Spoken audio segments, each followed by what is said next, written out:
UN Security Council Tuesday held an emergency meeting to discuss Russia's missile attack on a children's hospital in Kyiv.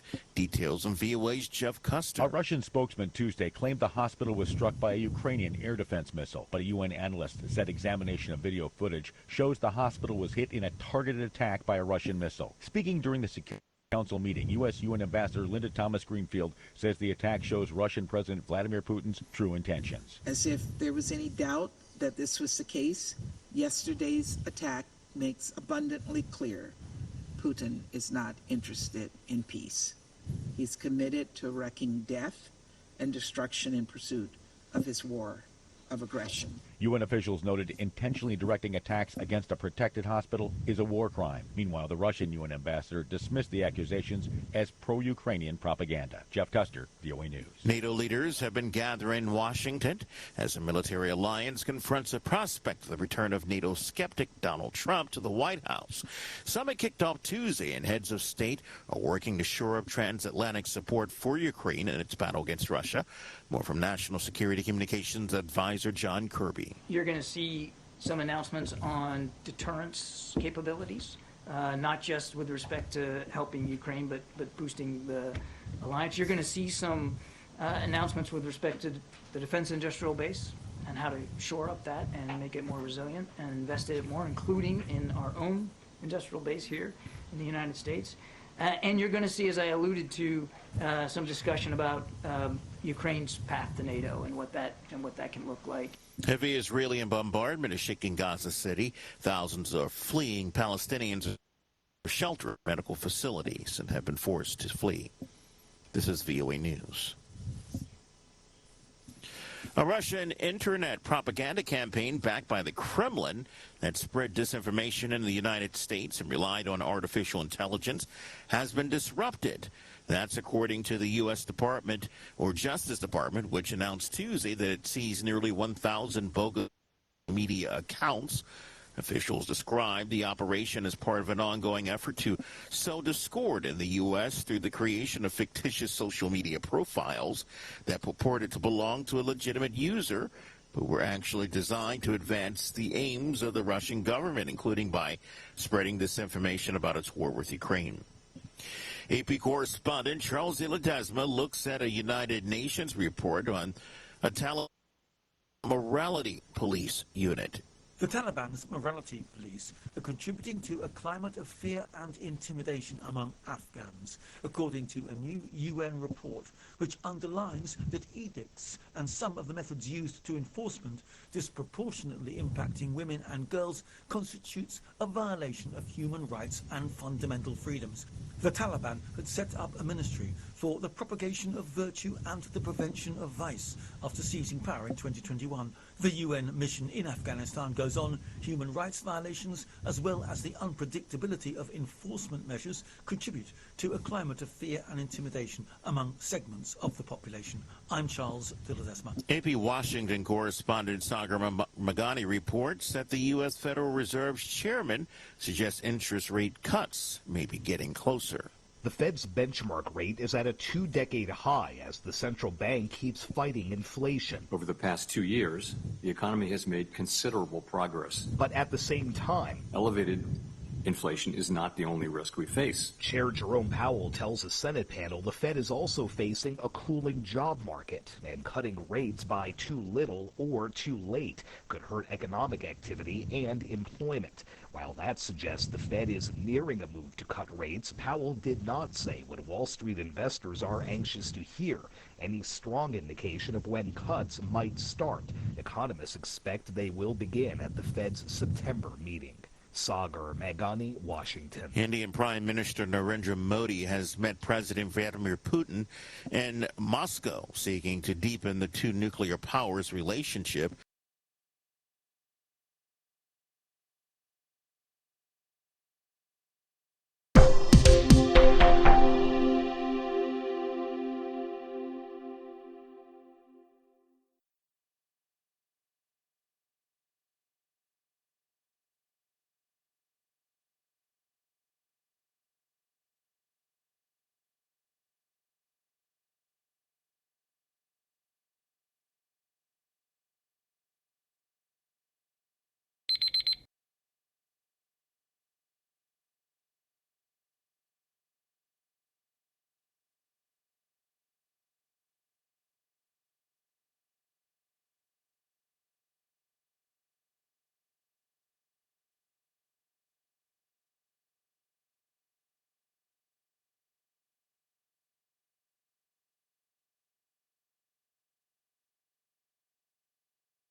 Thank you for watching.